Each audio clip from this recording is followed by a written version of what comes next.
In last lecture, we have discussed in detail about the wave function, and we have seen that the wave function is the function of distance from the nucleus and the various angles, that is theta and phi, and we have observed that it can be resolved into three parts. One is the radial wave function and other are the angular wave function, that is theta and phi. Okay और हमने वहाँ पे ये देखा था कि जो radial wave function है that is required that requires the two quantum numbers, that is n and l, means it depends upon the n values and l values. Okay, whereas the theta and phi, theta requires the two quantum numbers l and m, and phi requires only one quantum number. Okay further हमने इसको combine करके लिखा था y, so that is l and m, theta and phi. Okay so ये हमारे पास था combination. ठीक है, इसमें जो r है that is the radial wave function और जो y है that is the angular wave function. और हमने डिफरेंट ऑर्बिटल्स के लिए जो रेडियल वेव फंक्शन का ग्राफ प्लॉट किया था, हमने वहाँ पे 1s orbital, 2s orbital and 3s orbital का स्टडी किया था.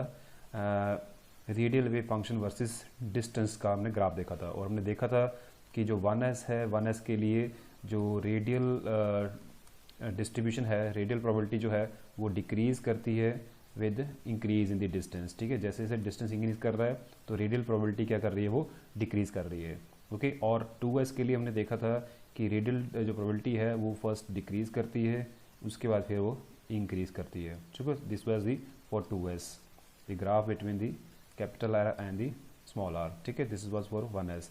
और 3s के लिए हमने देखा था कि ये जो ग्राफ है ये डिक्रीज करता है पहले, ठीक है, फिर इंक्रीज करता है, फिर पॉजिटिव होती है वैल्यू, फिर जाके ये अगेन जीरो हो जाती है. तो हमने यहाँ पे ऑब्जर्व किया था कि 1s के केस में हमारे पास कोई नोड नहीं है, यहाँ पे हमारे पास एक नोड आती है, यहाँ पे हमारे पास दो नोड्स आती हैं जो ये रिप्रेजेंट कर रही हैं कि यहाँ पे उसकी प्रोबेबिलिटी जो है जीरो है. मींस एक पर्टिकुलर डिस्टेंस पे यहाँ से न्यूक्लियस से जैसे मूव करते हैं तो प्रोबेबिलिटी न्यूक्लियस के पास, और you can say at the nucleus it is maximum. Okay, the radial जो प्रोबेबिलिटी है that is maximum at the nucleus, and when we move away from the nucleus the probability decreases, and at a distance, at some distance it becomes zero, and then again it becomes negative. Again a stage reached when it is having the zero value, then again it is increases. Okay, so this is for the 3s. ये हम already discuss कर चुके हैं. हमने देखा था जो हमारे पास वैल्यूज थी रेडियल प्रोबेबिलिटी की और जो एंगुलर हमारे पास डिस्ट्रीब्यूशन दी हुई थी उसके अकॉर्डिंग मैंने ये देखा था.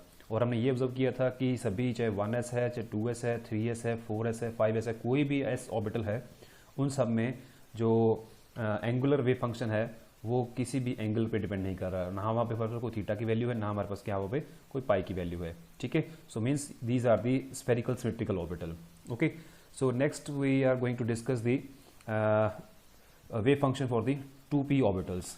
ओके, तो 2p जो ऑर्बिटल्स हैं, अगर उनके हम वेव फंक्शन को ध्यान से देखें तो हमें ये पता चलता है कि all the 2p orbitals are dependent upon the theta and phi. Means अगर हम 2p x की बात करते हैं, 2p y की बात करते हैं और 2p z की बात करते हैं, तो वहाँ पे अगर हम r और y मीन्स रेडियल जो हमारे पास प्रोबेबिलिटी है, जो रेडियल वेव फंक्शन है और जो एंगुलर वेव फंक्शन है, उनकी जो अगर हम वैल्यूज़ लिखें तो क्या मिलता है हमें, it is equal to 1/√3 into z upon 2a0 raise to power 3/2 z r upon a0 into e raise to power minus zr upon 2a0. और जो एंगुलर वेव फंक्शन है that is 3/4 pi root sine theta cos phi. ठीक है, और 2py की बात करते हैं तो उसमें जो रेडियल वेव फंक्शन है वो सेम है, ऐसे ही 2pz में भी वैल्यू क्या है उसकी सेम है, बट जो उनका एंगुलर वेव फंक्शन है वो थोड़ा सा डिफरेंट है. ओके, तो ये जो कांस्टेंट वैल्यू है 3/4 पाई रूट, ये तो है ही है, साथ में it is sine theta sine pi. Okay, for 2pz it is 3/4 pi root cos theta. Means हमारे जो 2px, 2py, 2pz ऑर्बिटल हैं उनका रेडियल वेव फंक्शन सेम है। तो रेडियल वेव फंक्शन क्या बताता हमें? Size of the orbitals, means we can say the size of the 2px, 2py and 2pz orbitals are same. whereas if we see the angular wave function, so we can say that the orientation of 2px orbital is different than that of the 2py than that of the 2pz. okay, so तीनों orbitals की जो orientation है वो different है space में। So we can say that the shape of जो है हमारे पास जो साइज जो है सेम है, उनकी शेप जो है डिफरेंट है, मीन्स वो they are oriented in the different different directions. Okay, so it is clear from the radial wave function and the angular wave function that the size of the 2px, 2py and 2pz orbital is same. okay, whereas the size is governed by this term only, in which there is a r. okay, z r upon a naught into e raised to power minus z r upon 2a naught. okay, तो अगर हम इसको ध्यान से देखें तो यहाँ पे हमें ये पता चलता है, देखो हमारे पास क्या टर्म आ रही है रेडियल वेव फंक्शन में, z r upon a naught, okay, into e raised to power minus zr upon 2a naught. okay, so as the value of r increases, जैसे जैसे r increase करता है तो रेडियल वेव फंक्शन भी क्या करता है? इंक्रीज करता है। तो रेडियल जो वेव फंक्शन है that also increases, okay, to maximum. फिर क्या होता है? उसके बाद ये डिक्रीज करता है। ओके, स्लोली स्लोली डिक्रीज करता है till it becomes infinitely small at very large value of r. Okay, but अगर हम r is equal to 0 put करते हैं तो ये वेव फंक्शन क्या होता है? 0 होता है। तो हम कह सकते हैं कि जो रेडियल वेव फंक्शन है, और वी कैन से दी जो प्रोबेबिलिटी है इलेक्ट्रॉन्स की, वो जो eight the nucleus it is 0। और इसलिए हम अगर हम उनकी शेप को देखते हैं तो हम देखते हैं कि न्यूक्लियस से जैसे हम दूर जाते हैं उसकी प्रोबेबिलिटी इंक्रीज करती है इलेक्ट्रॉन्स की, ठीक है, but at the nucleus it is 0। When r is equal to 0 है तो उसकी प्रोबेबिलिटी वहाँ पे 0 है, और जैसे जैसे हम न्यूक्लियस से दूर जाते हैं तो प्रोबेबिलिटी क्या हो रही है? इंक्रीज हो रही है। So this lines represent the probability and. Okay, तो ये मैक्सिमम प्रोबेबिलिटी यहाँ तक होती है, इसके बाहर भी प्रोबेबिलिटी हो सकती है, बट ये एक बाउंड्री जो है that represent the maximum probability. Okay, so if we see the further the radial wave function and the angular wave function of the 3p orbitals, तो हम वहाँ पे यहाँ देखेंगे कि जो हमारे जो एंगुलर वेव फंक्शन है वो सबके सेम है। So we can say the shape of all the p orbitals is same, ठीक है, बट उनकी जो रेडियल वैल्यू है, रेडियल जो वेव फंक्शन की वैल्यूज है वो डिफरेंट है। सो इसलिए 2p और 3p की जो साइज है उसमें फ़र्क होता है, बट उनकी शेप क्या होती है? सेम होती है। ओके, अगर इनका हम ग्राफ प्लॉट करते हैं रेडियल वेव फंक्शन का with distance from the nucleus in picometer, तो हमने ये ऑब्जर्व किया कि इसका ग्राफ जो है इस तरीके से आता है। Okay, this is for the 2p orbitals. और अगर हम 3p ऑर्बिटल्स की बात करते हैं तो 3p ऑर्बिटल में क्या है? ग्राफ स्टार्ट तो ऐसे ही होता है, फिर ये डिक्रीज करता है, एक पॉइंट पे जाके क्या आता है? ये 0 हो जाता है, उसके बाद फिर ये डिक्रीज करता है और फिर जाके ये इंक्रीज करता है, ठीक है। तो जहाँ पे इसकी प्रोबेबिलिटी 0 हो जाती है वहाँ पे क्या आती है? हमारे पास नोड आ जाती है, वहाँ पे क्या आ जाती है? नोड आ जाती है। सो this is for the 3p orbital. और आप 3p ऑर्बिटल की शेप देखोगे तो आपको ध्यान से पता लगेगा, जैसे ये 2p ऑर्बिटल की शेप है, अगर हम 3p ऑर्बिटल की बात करते हैं तो 3p ऑर्बिटल की शेप क्या होती है?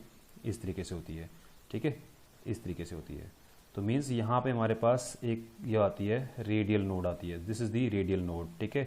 एक हमारा पास ऐसे स्फेरिकल रीजन आता है जहाँ पे ये नोड आ गई। Okay, so this is the node. Okay, this is one node, हम यहाँ पे 2 नोड्स नहीं कहेंगे, दिस इज ओनली 1 नोड, क्योंकि ये एक ही ऑर्बिटल है।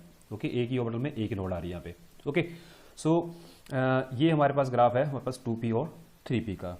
तो यहाँ पे हमने देखा कि when r is equal to 0 है तो वहाँ पे जो प्रोबेबिलिटी है वो उनकी क्या होती है? 0 होती है। ओके, और कोई भी ऑर्बिटल हम बात करें, अगर हम जितने भी हमारे पास ऑर्बिटल हैं, 2p है या p ऑर्बिटल कह लो या d कह लो, f कह लो, एक्सेप्ट s, ठीक है, सिर्फ s को छोड़ के बाकी सभी ऑर्बिटल, चाहे वो 2p है, 3p है, 4p है, चाहे वो 3d है, 4d है, 5d है, चाहे 4f, 5f, कोई भी ऑर्बिटल है, उन सब में when r will be equal to 0 तो वहाँ पे उनकी जो प्रोबेबिलिटी होगी, जो रेडियल वेव फंक्शन होगा वो क्या हो जाएगा? 0 हो जाएगा। तो हम कह सकते हैं वहाँ पे उसकी जो रेडियल प्रोबेबिलिटी है दैट इज 0।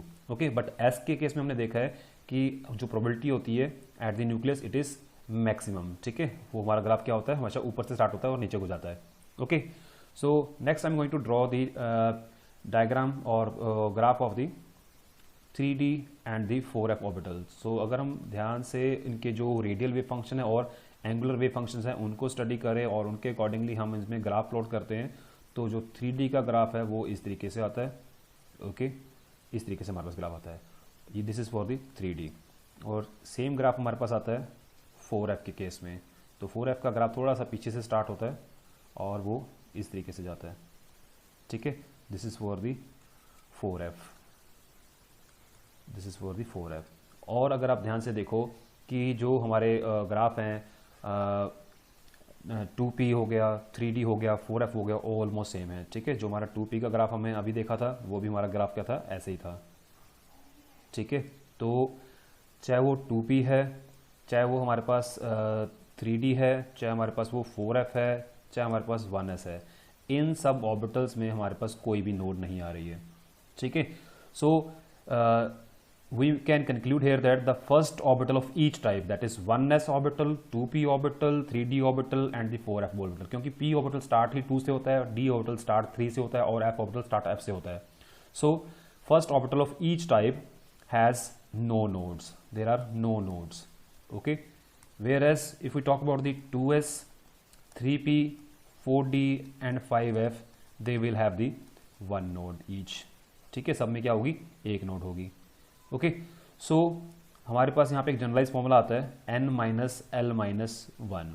ठीक है, इस तरीके से अगर हम नेक्स्ट बात करते हैं कि 3s के बाद 4p, then 5d and 6f, तो उनमें क्या आ जाएंगे, हमारे पास 2 नोड्स आ जाएंगे। तो आप इस फॉर्मूला में पुट करके वैल्यूज़ को कैलकुलेट कर सकते हो।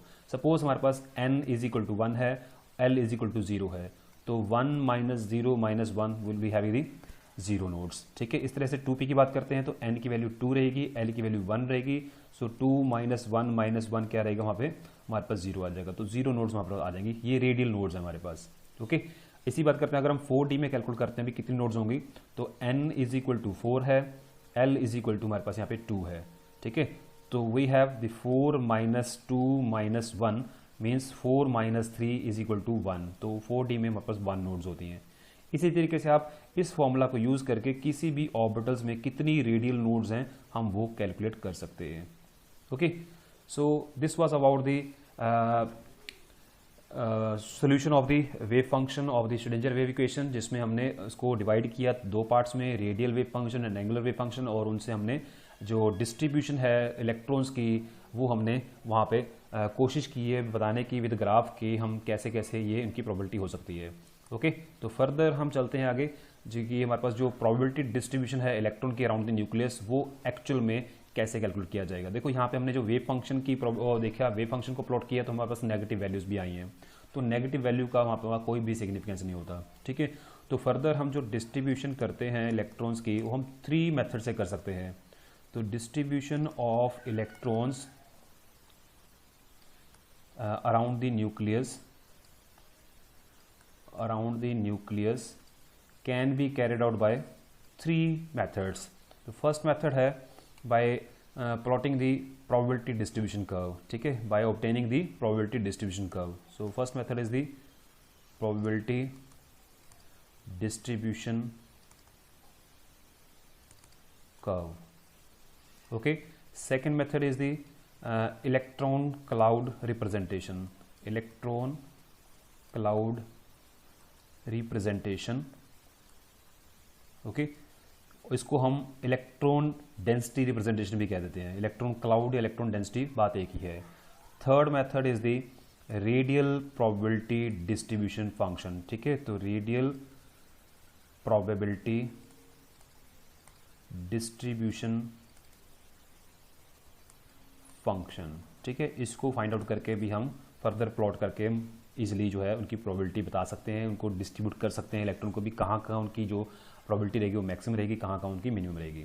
तो सबसे पहले बात करते हैं हम methods, that is the probability distribution curves. Okay, तो अभी तक हमने डिस्कस किया है रेडियल वेव फंक्शन को प्लॉट किया हमने with respect to R, that is distance from the nucleus.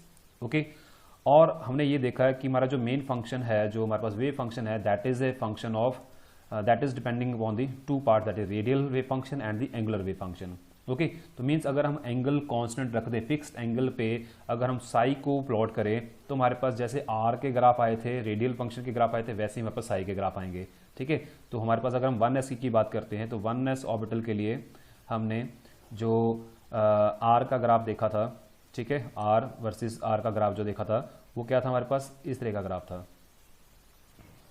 Okay अगर हम यही ग्राफ देखते हैं साई के साथ, ठीक है, सिर्फ साई ले रहे हैं हम, ठीक है, और उसको हम रेडियस पर प्लॉट करते हैं, तो हम यहाँ पे डॉटेड में लाइन में शो करूंगा कि हमारा ग्राफ क्या रहेगा, वो इस तरीके से रहेगा।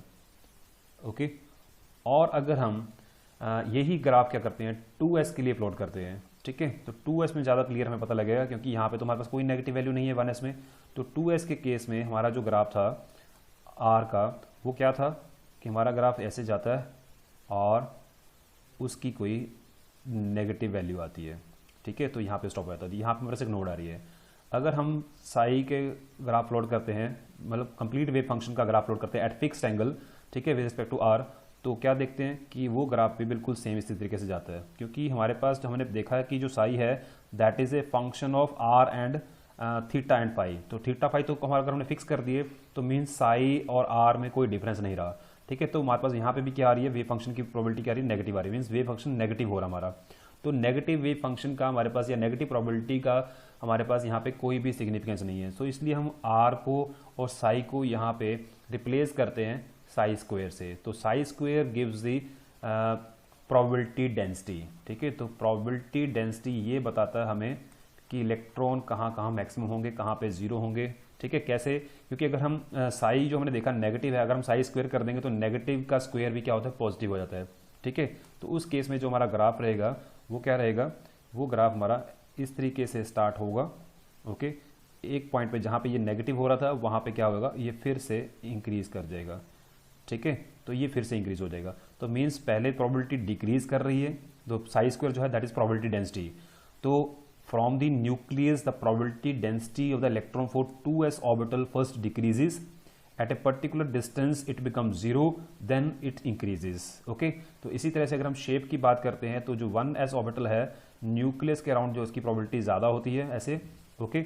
और जब हम 2s की बात करते हैं तो 2s के केस में क्या होता है कि एक बार तो प्रोबेबिलिटी क्या होती है, पहले तो न्यूक्लियस के पास बहुत ज़्यादा होती है, दूर जाते हैं उसकी प्रोबेबिलिटी क्या होती है, कम होती जाती है, ठीक है। फिर एक पर्टिकुलर डिस्टेंस पे जाके बिल्कुल भी इलेक्ट्रॉन नहीं मिलते हमें, उसके बाद क्या होता है, इलेक्ट्रॉन हमें फिर मिलना शुरू हो जाते हैं।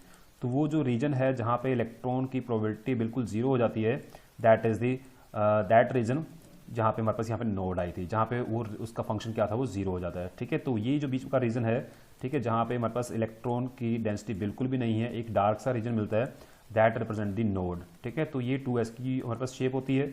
1s की शेप क्या होती है, हमारे पास सिंपली ये न्यूक्लियस है, तो न्यूक्लियस के अराउंड जो होती है मैक्सिमम की हमारे पास होती है। और जैसे जैसे हम डिस्टेंस दूर जाते हैं तो हमारे पास जो डेंसिटी है वो कम होती जाती है और उसकी प्रोबेबिलिटी क्या है वो कम होती जाती है, ठीक है। तो this is the shape of the 1s and this is the shape of the 2s।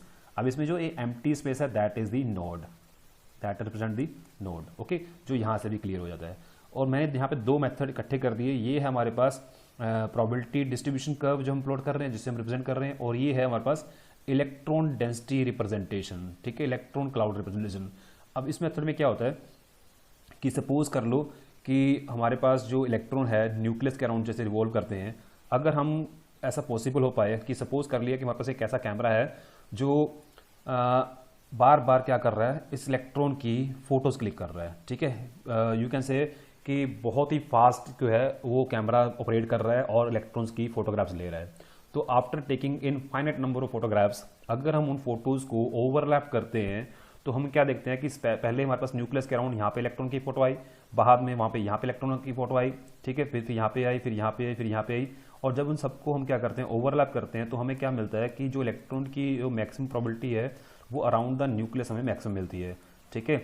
और जो जैसी फोटोग्राफ्स जिसमें हमारे पास इलेक्ट्रॉन क्या था, जब न्यूक्लियस से बहुत दूर था, वो हमारे पास बहुत रेयर फोटोग्राफ्स थी, बहुत कम फोटोग्राफ्स थी। मैक्सिमम जो हमें प्रोबेबिलिटी मिली वो कहाँ मिली, अराउंड द न्यूक्लियस मिली, ठीक है। ये हमारे पास हमने 1s की दिखाई है। इस तरीके से जब 2s ऑर्बिटल के बीच में जो इलेक्ट्रॉन मूव करते हैं उनकी फोटोग्राफ्स लेते हैं तो वो हमें फिर से एक प्रोबेबिलिटी मिलती है बाद में, ठीक है। तो इलेक्ट्रॉन्स की मैक्सिमम प्रोबेबिलिटी दो जगह मिलती है, एक तो अराउंड द न्यूक्लियस और फिर एक थोड़ा सा दूर जाके बीच में एक रीजन ऐसा भी मिला जहाँ पे उनकी इलेक्ट्रॉन की प्रोबेबिलिटी हमें बिल्कुल भी दिखाई नहीं दी, ठीक है। तो मीन्स ये चीज़ क्या बता रही है हमें, इलेक्ट्रॉन क्लाउड रिप्रेजेंटेशन दिखा रही है, इलेक्ट्रॉन डेंसिटी की रिप्रेजेंटेशन दिखा रही है, ये हमें क्या दिखा रही है, इलेक्ट्रॉन की प्रोबेबिलिटी डेंसिटी बता रही है। ठीक है, भी ये प्रोबेबिलिटी है कि इलेक्ट्रॉन क्या रहेगा, न्यूक्लियस के पास बहुत ज़्यादा रहेंगे, एट द न्यूक्लियस मैक्सिमम रहेंगे। ठीक है, और जैसे जैसे डिस्टेंस बढ़ता जाएगा वहाँ पे उनकी प्रोबेबिलिटी डेंसिटी जो है डिक्रीज करती जाएगी। ठीक है, इलेक्ट्रॉन की प्रोबेबिलिटी डिक्रीज करती जाएगी। एक रीजन ऐसा आएगा जहाँ पे वो जीरो हो जाएगी, उसके बाद फिर से इंक्रीज करती है। ये था 2s का case. So these are the two methods by which we can distribute the electrons around the nucleus, or we can give the representation of the electrons around the nucleus। ठीक है, probability distribution हमारे पास ये दिखाई है। अब यहाँ पे भी हमारे पास एक चीज़ और है जो कि बहुत ज़्यादा हमारे पास इफेक्टिव है, एक इंपॉर्टेंट हमारे पास वे है जिससे हम probability को और भी अच्छे तरीके से रिप्रेजेंट कर सकते हैं। That is the third method which is the radial probability distribution graph. ठीक है, तो ये कुछ ग्राफ्स हैं जिसके साथ हम क्या कर सकते हैं, इलेक्ट्रॉन की जो प्रोबेबिलिटी है उसको अच्छे से डिस्ट्रीब्यूट करके दिखा सकते हैं। ठीक है, डिस्ट्रीब्यूशन ग्राफ्स।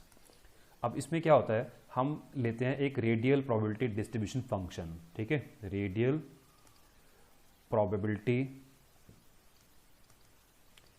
Distribution function.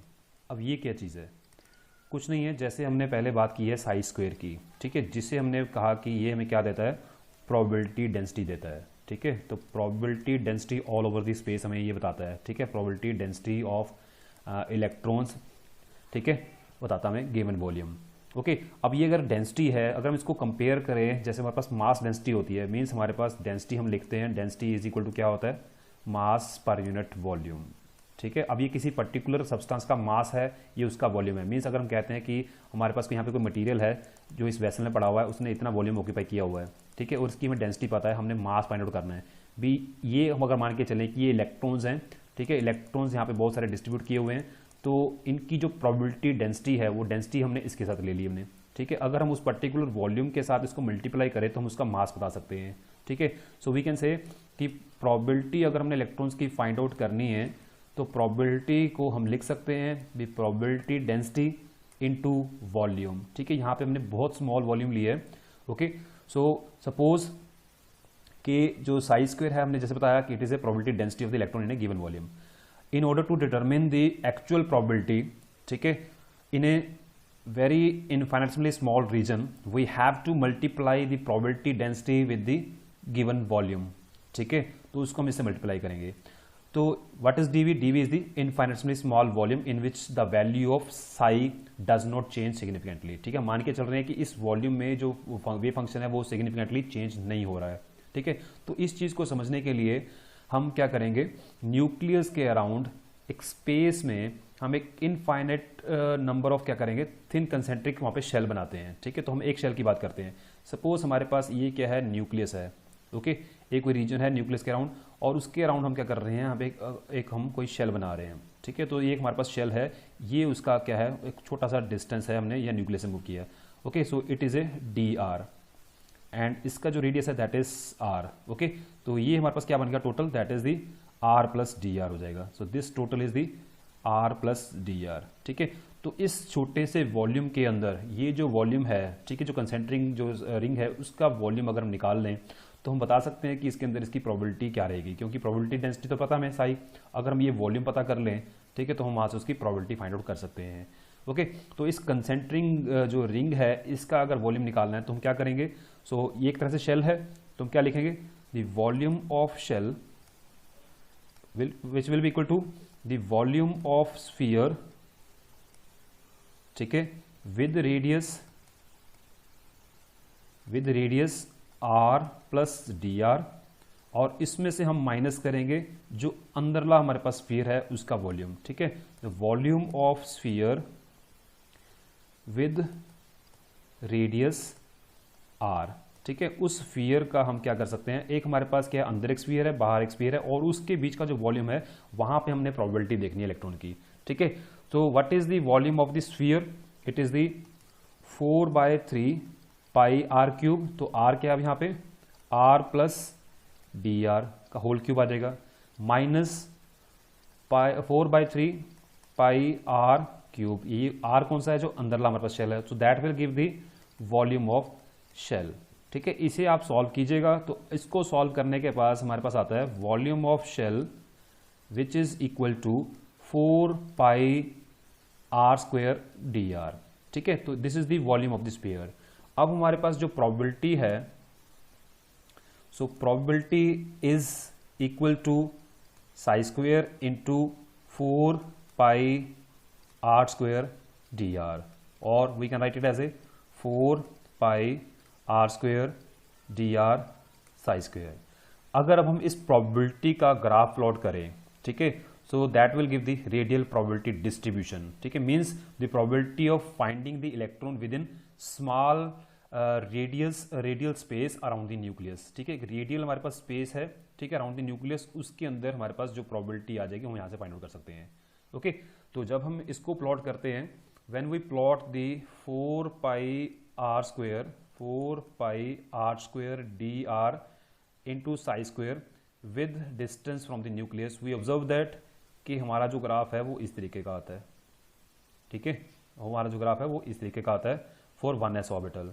अब 1s ऑर्बिटल ये क्या बता रहा है कि at the nucleus the probability is 0 and as we move away from the nucleus the probability increases at a particular distance, it becomes maximum, and after that when we further increase the distance the probability decreases. ठीक है, यही तो actual picture है हमारी, जो हमारे पास जो क्या कहते हैं 1s का जो साइज है, जो 1s की जो इलेक्ट्रॉन का क्लाउड है वो हमारा क्या होता है एट द न्यूक्लियस। हम तो ये शुरू से ही बताते आ रहे हैं कि न्यूक्लियस के अंदर जो है इलेक्ट्रॉन की पॉसिबिलिटी बिल्कुल भी नहीं है। ठीक है, इसलिए जो पीछे हमने ग्राफ बनाए थे उसमें हमने देखा था कि स्टार्टिंग में जो एट द न्यूक्लियस हमारे पास जो है उसकी प्रोबेबिलिटी हम मैक्सिमम बता रहे थे, जो रेडियल फंक्शन हम मैक्सिमम दिखा रहे थे, हालांकि वो वहाँ पे निगलेक्ट हो जाते हैं। अगर हम उसकी प्रोबेबिलिटी को प्लॉट करते हैं डिस्टेंस के साथ, हम देखते हैं कि at the nucleus when r is equal to 0 means inside the nucleus the probability of finding the electron is 0, और and as we move away from the nucleus the probability first increases and a particular distance it become maximum